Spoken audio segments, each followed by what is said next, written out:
আসসালামু আলাইকুম ষষ্ঠ শ্রেণীর শিক্ষার্থী বন্ধুরা অনুশীলন 2.1 আমরা আজকে 5, 6, 7, 8 সবগুলো অঙ্ক করব।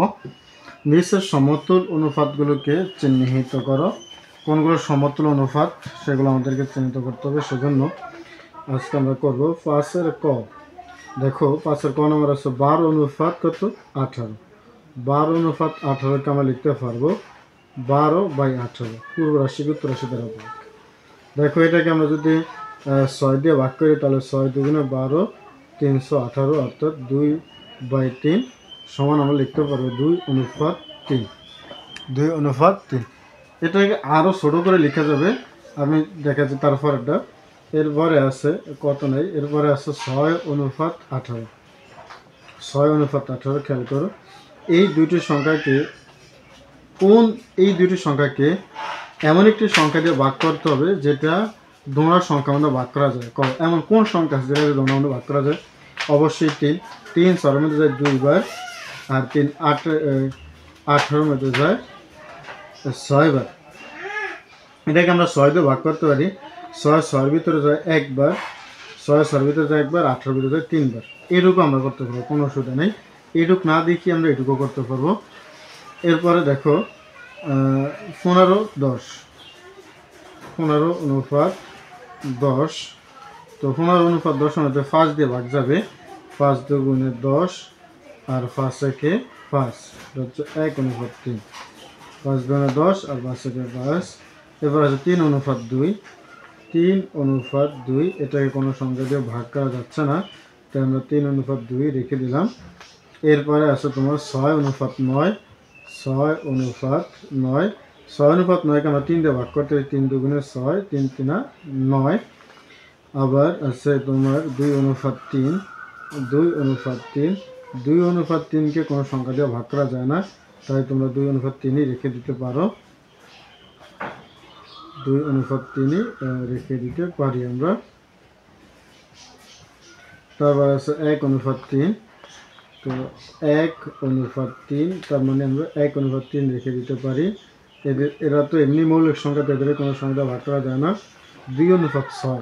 এই 2:6কে আমরা ভাগ করতে পারি কত দ্বারা?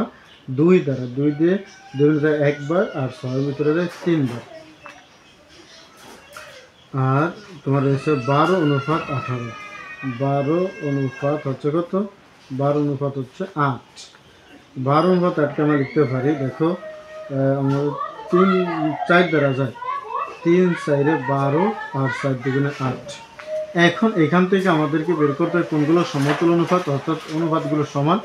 এখানে দেখো 2:3 আছে, এখানে 2:3 আছে, এখানে 2:3 আছে, আর 2:3 নেই। তার মানে এই তিনটে অনুপাত সমান, অর্থাৎ আমরা লিখতে পারবো 12:8।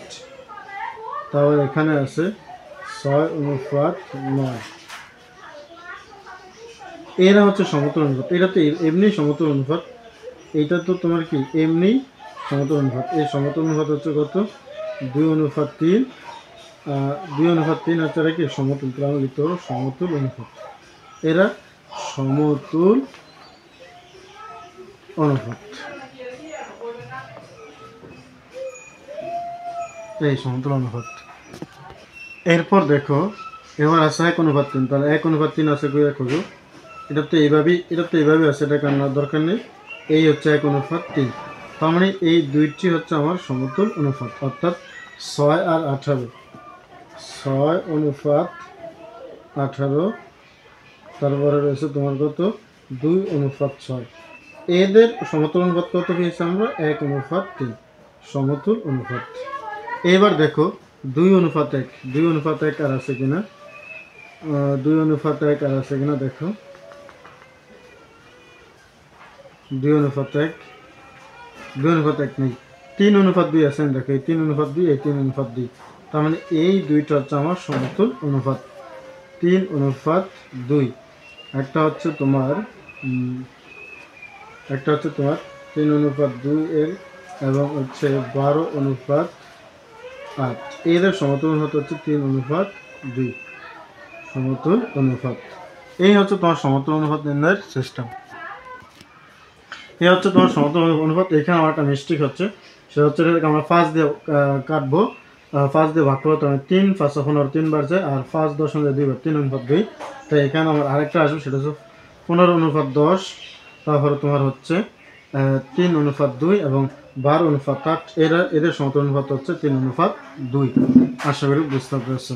এই ছিল তোমাদের ফার্স্টের ক নম্বর অঙ্কের অ্যান্সার। না বুঝলে আমাকে কমেন্ট করবা, প্রয়োজন হলে আমি আবার তোমাদের অঙ্ক করিয়ে দেবো।